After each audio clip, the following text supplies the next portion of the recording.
What's up, everyone? Exciting times right now. I'm going to cut to the chase. Yes, I'm going to speak about Ripple. How can I not? I mean, it's crazy. I'm excited to say the least. If you saw the end of my last video, I think it was my last video, I got pretty excited towards the end, and then I reminded myself that we can't get emotional while trading, and that's going both ways, when you lose and when you win, because it shouldn't be emotional. So much of the game is already so emotional. In fact, one of the things I'm going to share with you in regards to how emotional trading is. So I don't know if you noticed, and for anyone who trades, you already are familiar with a lot of these things like indicators such as RSI, indicators such as MACD, Bollinger Bands, all of those a lot of these stochastics, all of these indicators that you see that come programmed into some of your software, trading software. These were a lot of these, not all of them. Some of them are just straight math, but some of them are a combination of math and emotions, and some are just straight emotions, right? So here's the thing: the people who developed all of these at some point, they did it by analyzing how graphs, how price moved, how price action moved around. They were able to analyze how emotions play. And so a lot of these little side graphs that you see displaying if something's overbought or oversold, what they're saying is they're taking an average of the previous 7 days, 14 days, depending on what settings you have it on, and they basically take the average of the movement. They basically measure volatility, and they're able to kind of tell what the type of sentiment is, how crazy price is moving, and this gives you a good idea, right, of how much you should risk at the time, how much you should, where the direction might turn to. If there's turning if the direction is starting to turn, you can tell with price action, as you can see that the higher highs start to get, there's higher highs, but they get higher less and less. You see like a slowing down, like right before it starts going down. Same thing when it goes down. It goes from going sharply down to just kind of like, oh, I went down a little bit less, until finally you see that turnaround. So back at it again. We cannot allow ourselves to be emotional when things go well and when things don't go well. And now I understand there's going to be a lot of people who don't relate to this video, because there's a lot of people who didn't buy Ripple. And they didn't buy Ripple for a reason. They didn't buy Ripple because they say that, oh, it's against the community. It's against the it's against the whole thing of decentralized, right? Because it's ran by banks. And I get that. I mean, you're right. I get where you're coming from. But at the same time, what I've been telling people since I've been holding Ripple at 19 cents is the same thing I tell people now. The market, and I got this from Gary Vaynerchuk, the market does not give one damn what the fuck you think should or shouldn't be. Straight up. It's as easy as that. The market does not care what the fuck you think should happen.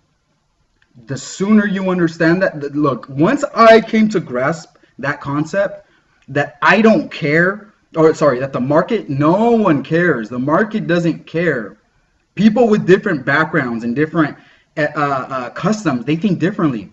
And we are talking about a international game here, people. We're talking about cryptocurrencies. This is something that's traded and has different emotions from different customs and different mentalities. In different cultures, they have different risk. Some cultures have higher risk tolerances. Some have less. Some have for some risk is kind of welcomed, and some it's really rejected. As a matter of fact, in a lot of countries, gambling is 100% illegal. So it is insane to kind of see the emotions. Like, more than ever has the financial industry, or a little cubbyhole of it, right? Like a little section, which is cryptocurrencies.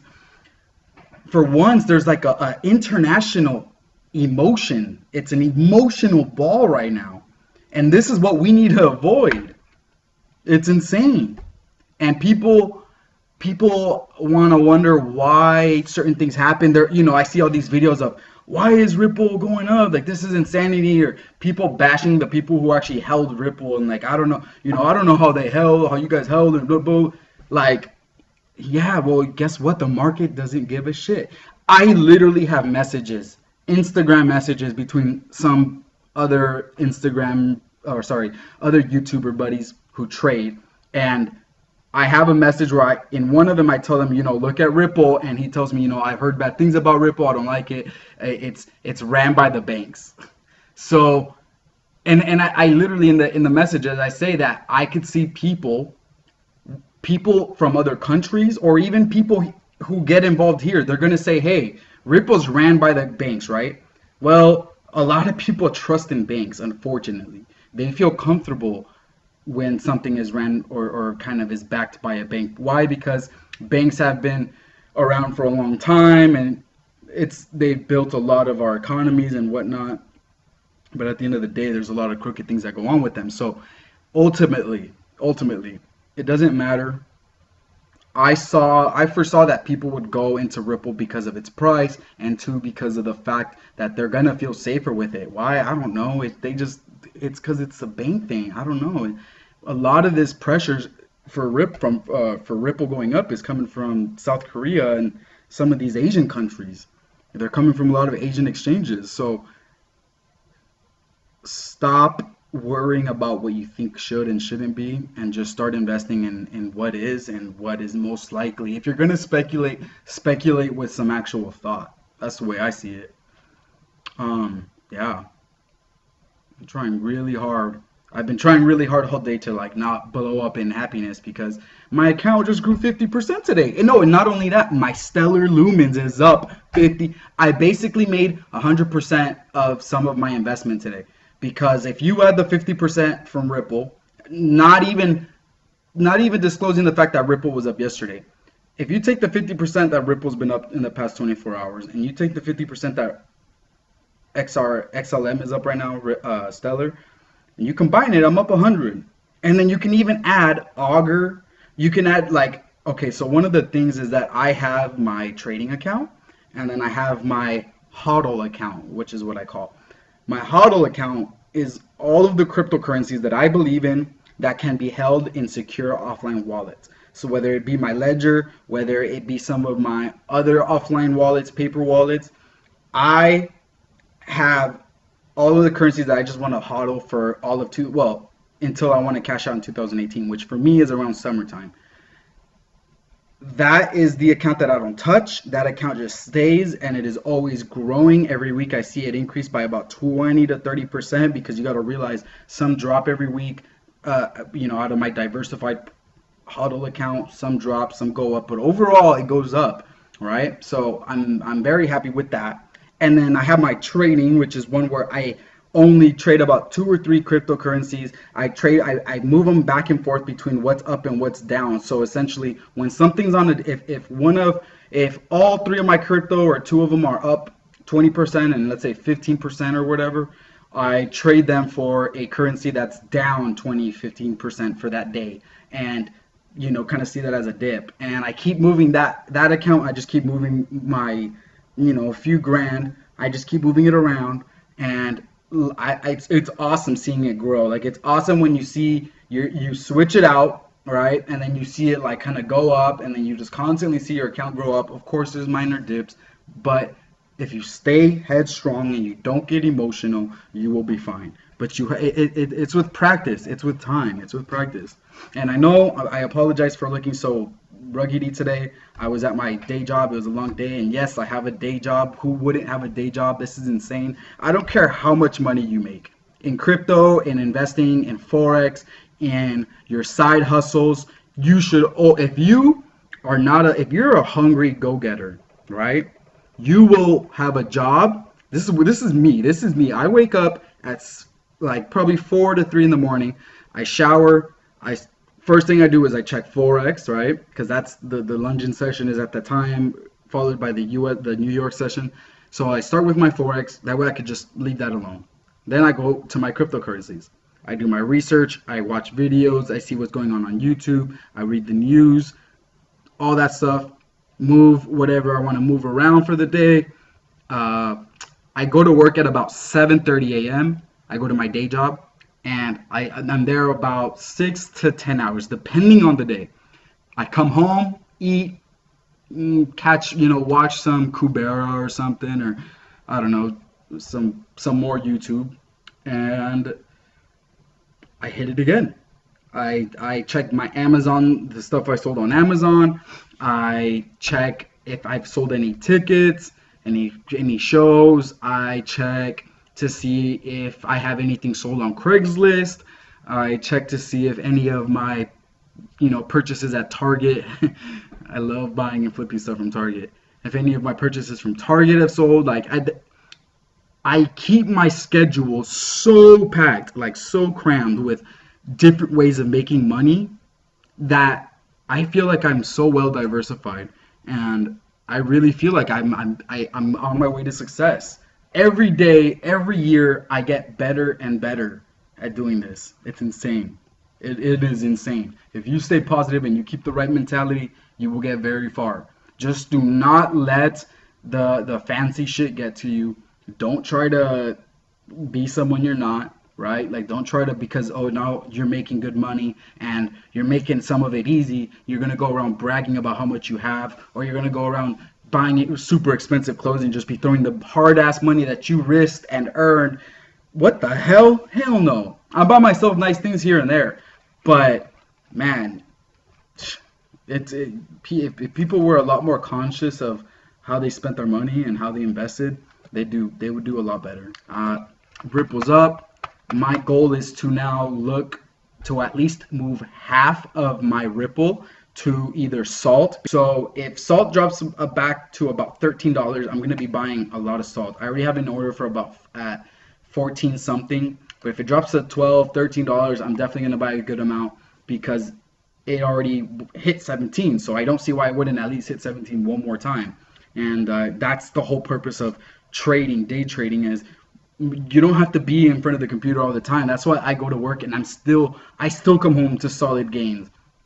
Why? Because I have a system. I have a system going. I have a thing that I've tried it, and it's true, and it's slowly growing. I'm not rich. I'm far from rich. I'm far from where I want to be. But with time, I know I'm gonna get there because I have the mentality, I have the work ethic, I have the drive, I have the hunger, I have everything it takes. And if you guys can find people to motivate you to do this type of stuff, you will do so well. I have 20 times the energy that I do every day now I'm 27 now. If you were to have talked to me when I was 22, I was so lazy. I was so negative. I was nowhere in a positive mentally state. I was in a very negative. I just didn't think that life was fair. I didn't think it was easy. Well, I mean, not that I thought it was supposed to be easy, but I didn't think that it was fair. Like, I didn't think that life was designed for all of us to have a fair shot, even though I was living in one of the best countries to have any opportunity at all, and I was taking that shit for granted like an idiot, right? I now admire everything I have, and I now have an insane amount of gratitude for everything I have. And I think that part of what helps me not spend like an idiot is being grateful for what I have, because I know how hard I worked for it. Not only that, I have a lot of things I have to keep in the back of my mind. I have to realize that I have certain medical things in my future that I need to worry about with my hip replacement surgeries that I've had, because that's something that I unfortunately had to go through. But it doesn't matter because I'm still better than ever. I am better now than before when I didn't have my hip replacement surgery. That should tell you a lot. I'm happier than I was before then, even with that traumatic ass shit to go through, because that to me was traumatic. Like, to have to get your hips replaced at the age of 25 is not an easy thing to go through. Believe me.